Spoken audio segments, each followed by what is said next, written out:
Spoken English practice part 3 let's start. तुम्हें इंग्राजी पढ़ो कि? Do you study English? हाँ, येस आई डू। लता तुम घर को आसे कि? Does Lata come to your house? हाँ, से केबे केबे आसे। Yes she come sometimes. अन्य सांग माने तुम पाखकु आसंती कि? Do other friends also come to you? हाँ, से माने मध्य आसंती। Yes they do. तुम्हें मुंबई रे रुहो कि? Do you stay in Mumbai?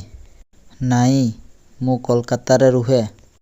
No I stay in Kolkata. एही बहीटी तुमर दरकार कि? Is this the book you are looking for? हाँ, एही बहीटी मोर दरकार। Yes this is it. Rita चलचित्र देखुची कि? Is Rita watching a movie? नहीं, से वीडियो गेम खेलुची। No she is playing a video game. बर्तमान तुम्हें बाजार को जाऊना हो कि? Are you not going to market now?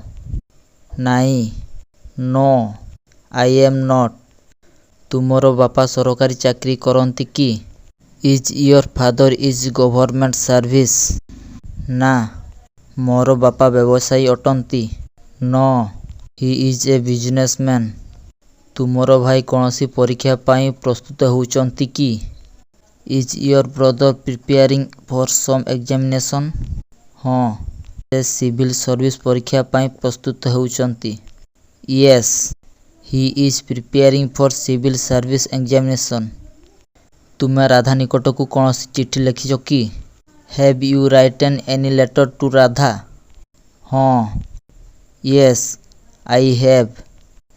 से तुम चिठीर उत्तर देइछि कि? Has she reply to your letter? नहीं, नो सी हैज नॉट। तुम्हें भोजन करि सारिछ कि? Have you taken your meals? ना, मु सकाळे किछि अधिक जलखिया करिथिली। No I had a heavy breakfast in the morning. तुम्हें तांको घर को जाइथिलो कि? Did you go to his place? नहीं, मते एबे जीवाकू पड़िबो। No I have yet to go. तुम्हें सकाळरू कोन करू अछो?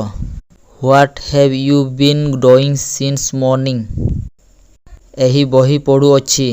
आई have been reading this book. गतकाले ठारू एठार मध्य वर्षा हेउछि कि? Has it been raining here also since yesterday? हाँ, हेउछि, अविरत नुहे। Yes it has been but not continuously. बहुत समयरू पानी गरम हेउछि कि? Has the water been boiling for long? नहीं, वर्तमान किछि समयरू गरम हेउछि। No it has been boiling only for a little time. आमे एही घरे 10 वर्ष हेला रही आसुचु। We have been living in this house for 10 years. से गत जानुआरी रु गोटिए नुआ प्रकल्प रे कार्य करूचंती। He has been working on a new project since January.